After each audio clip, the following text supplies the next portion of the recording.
You ever see someone who you know has the best intentions just completely go off the rails?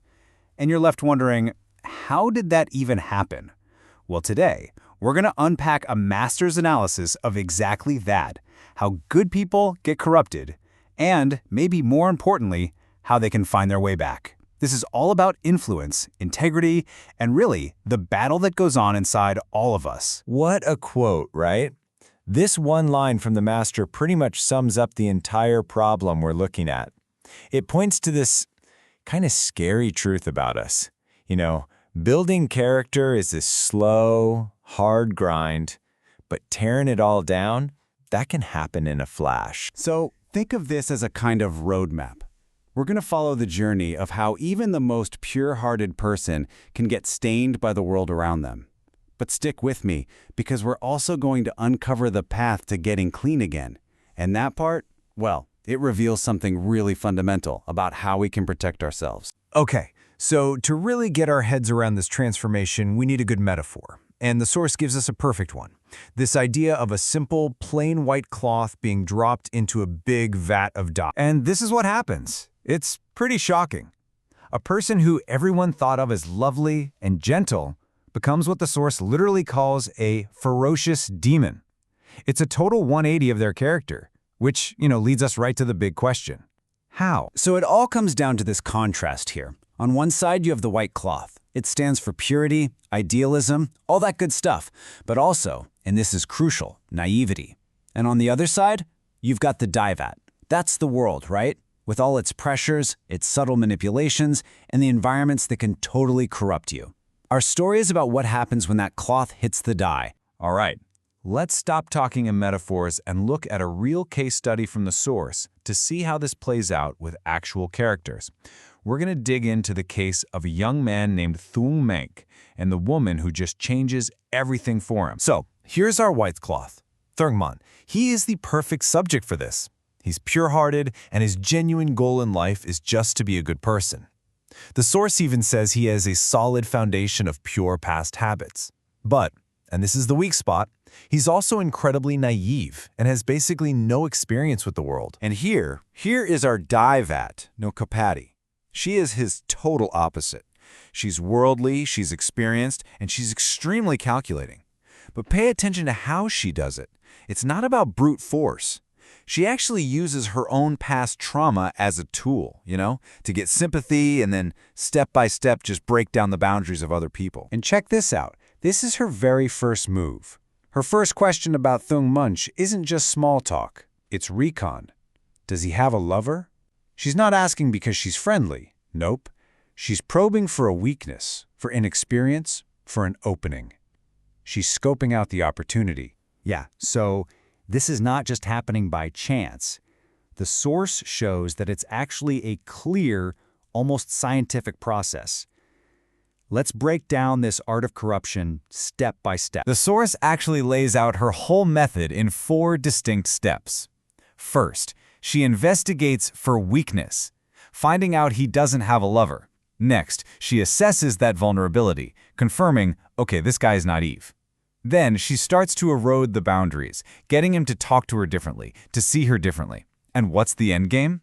To transfer his trust, to make her his new authority instead of his old mentor. And the crazy thing is, you can see the results almost immediately. Before she started working on him, Thurb Money was so respectful, he wouldn't even look her in the eye. He'd bow his head when he spoke to her. But after, he's looking, he's observing, he's engaging on this personal level, complimenting her dress. That boundary is already getting blurry. And this right here is the moment everything changes. It's the critical turning point. His wise mentor, the old man, told him, know your place, respect the boundaries. But Negipati? She told him to erase all that. And in that moment, he chose who to believe. He transferred his trust. And that's when the dye really, truly started to set in. Okay, so we've seen how it all went down. But the bigger question is why? Why was he so vulnerable to this in the first place? Let's dig into the psychology behind why good people fall. So the source brings up this really fascinating idea called dupki. You can think of it like our spiritual or psychological baggage, these deep-seated habits and tendencies from our past that we just carry around with us. And these habits, whether they're good or bad, they shape who we are and how we react, often without us even realizing it. Now, according to the Master's teaching, when these bad habits show up in your life, tells you how serious they are. If they're really severe, they might pop up when you're just a kid, like 5 years old. If they're average, maybe around 15. Thungmond, because he had a pretty good foundation, fell into the mild category. His vulnerabilities didn't really come out until his mid-20s, and only when he was hit with this super powerful outside influence. But at the end of the day, it all boils down to this one principle, Nyan voltin batlap. It basically means a person without teen or integrity can't stand on their own 2 feet. Integrity isn't just a nice quality to have, it's the actual foundation of your character. So when Thurmont shifted his trust away from his mentor's wisdom, he lost his own team. And without that foundation, he was always going to fall. But get this, the story doesn't just end there, in disaster. In this really strange twist, the absolute rock-bottom misery he goes through actually becomes his way out. Let's look at suffering's surprising gift. I know, it sounds kind of backward, doesn't it? How can the absolute worst moment of your life, when you've hit rock bottom, actually become your path to freedom? Well, the source has a really compelling answer for that. Here's the key. When the pain gets so bad, so overwhelming that you just can't escape it anymore, it forces you to turn inward. It makes you dig deep and use the foundational knowledge you've had all along, in his case, his Buddhist teachings, to find a real way out of the mess. And he used this very specific tool, a practice called But Din Quan, which is the contemplation of impurity. It's a type of meditation where you focus on seeing the physical body for what it really is. Impermanent, not all that attractive, to break the chains of attachment and desire that had him trapped. That's how he washed the dye out of the cloth. All right, so as we start to pull all this together, it's so important to get one thing straight. This isn't just some academic analysis of characters in a film.